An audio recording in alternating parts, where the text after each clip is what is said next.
The world watches with bated breath. The conflict in Ukraine is not just a regional clash, it is a stark warning. This is the age of hybrid warfare. Russia wages war not just with tanks and troops, but with disinformation and cyber attacks. Ukraine, for its part, has demonstrated extraordinary resilience. They have harnessed the power of social media. They have rallied international support. This conflict has shattered the illusion of peace in Europe. It has exposed the fragility of the international order. NATO, once a symbol of Cold War victory, now faces its greatest challenge yet.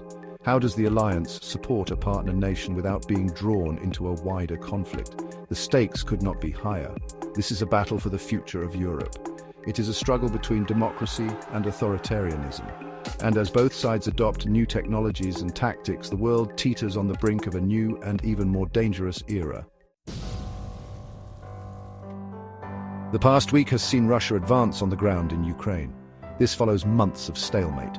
The capture of nearly 235 square kilometers of territory is a stark reminder. This conflict is far from over. Russia's recent gains, however, come at a cost. Their forces are stretched thin. Their equipment is often outdated. Ukraine, meanwhile, continues to receive military aid from NATO allies. This support is crucial in bolstering Ukraine's defenses. It allows them to resist Russian aggression. However, the flow of weapons is not without controversy. Some argue it only prolongs the conflict. Others worry it could escalate tensions further. The situation remains fluid. What is clear is this: the conflict in Ukraine is a war of attrition. Both sides are digging in, preparing for a long and bloody struggle. The human cost of this conflict is immeasurable. Millions have been displaced. Thousands have lost their lives.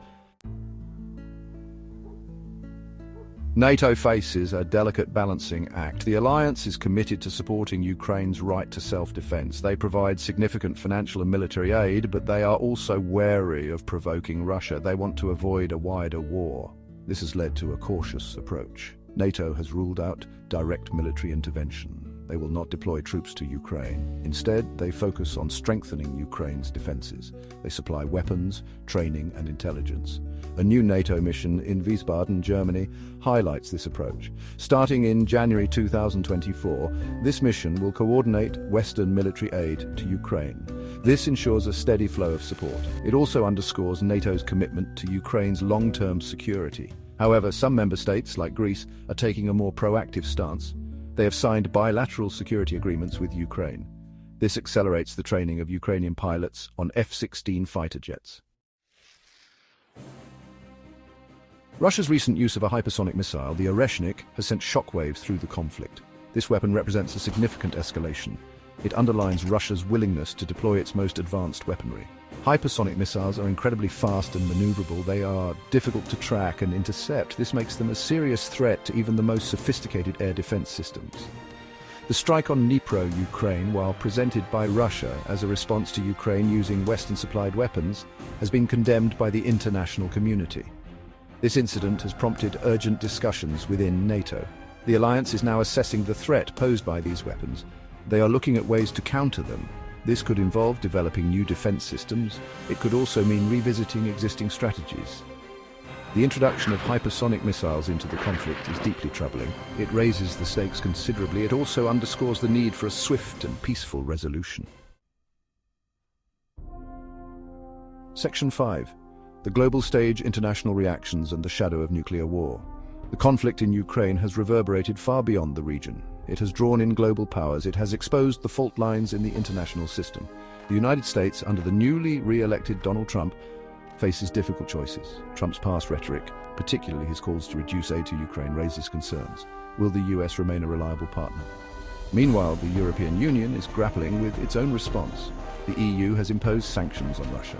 They have also provided substantial financial aid to Ukraine. However, the bloc is struggling to maintain unity. Some member states are more hawkish than others. Adding to the complexity is the spectre of nuclear weapons. While there is no indication of imminent use, Russia possesses a vast nuclear arsenal. Putin's veiled threats serve as a chilling reminder of the potential for catastrophic escalation. Section 6. Voices from the front line, Putin, Zelensky, and the rhetoric of war. The leaders of Russia and Ukraine remain locked in a war of words.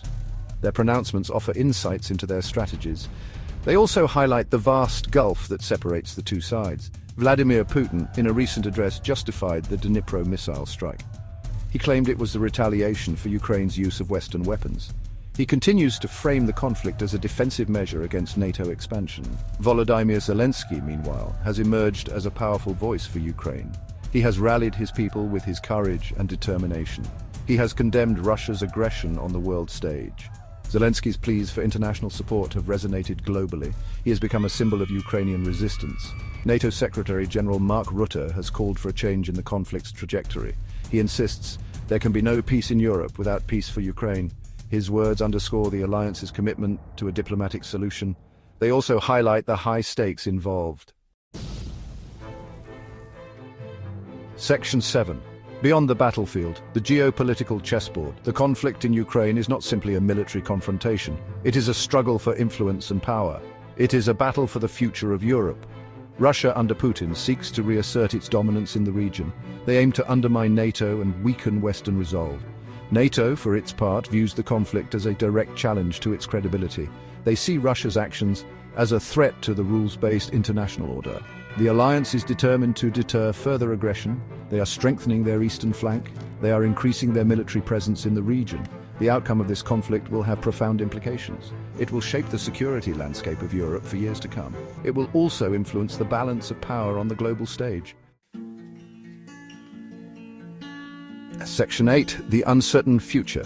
Can there be peace in Europe? The path to peace in Ukraine remains elusive. The conflict has reached a dangerous impasse. Both sides are dug in, unwilling to back down. Negotiations between Russia and Ukraine have stalled. There is a profound lack of trust. The two sides have fundamentally different visions for the future of Ukraine. The international community is divided. Some countries support Ukraine unequivocally. Others are reluctant to alienate Russia. This complicates efforts to find a diplomatic solution. As the conflict drags on, the human cost continues to mount. Millions are displaced. The economy of Ukraine is in ruins. The scars of this war will take generations to heal. Section 9. The long game lessons from a year of conflict. The conflict in Ukraine has been a brutal wake-up call. It has exposed the fragility of peace in Europe. It has highlighted the dangers of nationalism and authoritarianism. The international community has learned some difficult lessons. The need for unity in the face of aggression is paramount. The importance of supporting democracies under threat is clear, and the consequences of failing to uphold the rules-based international order are all too real. As we move forward, we must remain vigilant. We must work to strengthen international institutions. We must hold aggressors accountable for their actions. And we must never take peace for granted. The future of Europe, and indeed the world, depends on it.